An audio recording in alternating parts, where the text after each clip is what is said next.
Hi, and welcome to the ASUG News Studio. My name is Tom Whalum, co-editorial director of ASUGnews.com. Delighted to have Suzanne Passante in the studio. Thank you for being Tom, here. thank you for having me. You are VP of Integration Services at Day & Zimmermann. Yes. And what is Day & Zimmermann for those people watching who don't know what it is? They are an industrial defense and workforce services and solution provider to commercial and government customers worldwide in about 150 locations. They just celebrated their 110-year anniversary. Oh, wow. Yeah, we're very proud. That's Family awesome. owned. It's a Family great owned. company. Yes, yeah. We know very well. So our outgoing chairman of the ASUG board, Anthony Bosco, is a legendary figure around here. He is. He's a fabulous leader, and he's been a supporter of SAP for many, many years. That's so true. we've had a lot of success. Well, your presentation that you're doing here is very interesting. We had a great talk on the phone about it. Yeah. And I love the big picture that you're taking with this. So your presentation, when is your presentation? Is it? It's tomorrow at 3 p.m. Tomorrow at 3 p.m.? S330D, I Okay, believe. great. And good seats are still available, so come on Yes, in. right. So the general topic that you're going after in your presentation is IT business alignment, but it's much more nuanced than that. Can you give us a little brief interview, and then we'll get into discussion about what it is you're trying to do at Day & Zimmermann and how that relates to the topic of your session. Well, we just finished 2 years going through this organizational change where we took a completely different approach to IT business partnership. Mm-hmm. We had finished many years of incredible success with SAP from 2000. The company had gotten tremendous operational efficiencies, but in around 2007, 2008, the demand from our 4 distinct business groups in what they wanted to innovate, incremental improvements to the SAP platform, the demand was coming from every conceivable location. And from our perspective, there didn't seem to be as rigorous a rationalization of what is the outcome, what do you want to do? Right. So IT, even though the company was growing in leaps and bounds, I mean, we had to do a lot more with a lot less. Mm-hmm. And we didn't like being in the position of having to say no because there's only so much you can do with the supply. Right. So we created this new role. Mm-hmm. And we were very fortunate that the CEO and Anthony supported it and believed in it. And we were able to insert a director-level IT person with a dotted line to each of the 4 business unit presidents. Oh, wow. And so the difference that we took from a lot of the folks I've talked to is we had a deliberate and intentional account management strategy where we would, the partners go out into the business and identify all the demand, regardless of how important it is, and they work it as an actual, almost like a sales opportunity. Oh, wow. And they build a pipeline from all corners of that business, and then they sit down with the various leaders and they go through a qualification process. And this is before we even engage the technical folks. Oh, wow. So by the time they qualify that pipeline, which could be 3 to 12 months in advance, it is absolutely aligned within the business, and that is the basis of their strategic plan, technology plan. You mentioned demand, and I'm sure that, that's a kind of a broad term. What does that demand look like, or what did it look like? Was it like, I need, mobile devices, or I need CRM functionality? Was it coming from everywhere, you said? Yes. Yes. Yeah, it was in everything from, frontline supervisors. I need a new report. I need what had typically been viewed as production support, all the way up to we want to integrate our CRM environment with ECC, and we need a dashboard and all kinds of things. And we need it next week? We need it next week. And the challenge was that, the executives want the big stuff, but there's this universe of improvement that can happen at the lower level, and where do you draw the line? So that demand was, the way we define it, is a desire for technology to produce a business outcome of value. And at that point, we don't differentiate or segregate or self-select. Okay. We look at everything. And what happens is a lot of stuff falls off the table. The view's not worth the climb, or there's other ways to solve the problem. Right.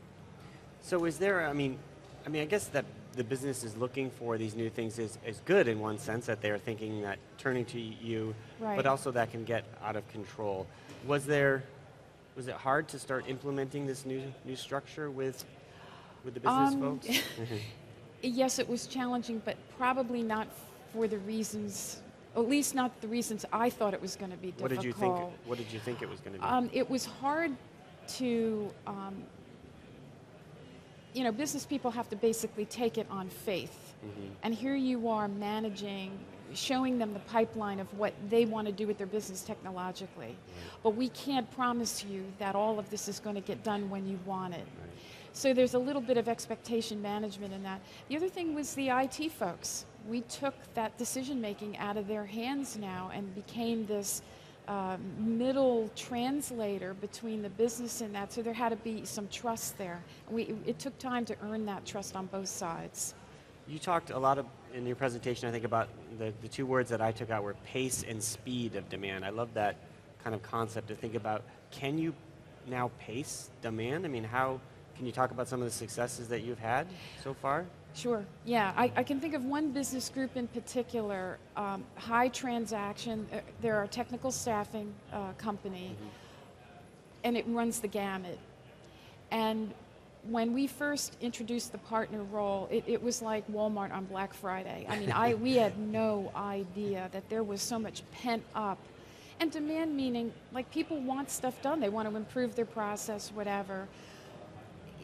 That qualification process, the way that you rationalize what they want to do in and of itself is controlling the pace, because the supply to meet that demand is finite.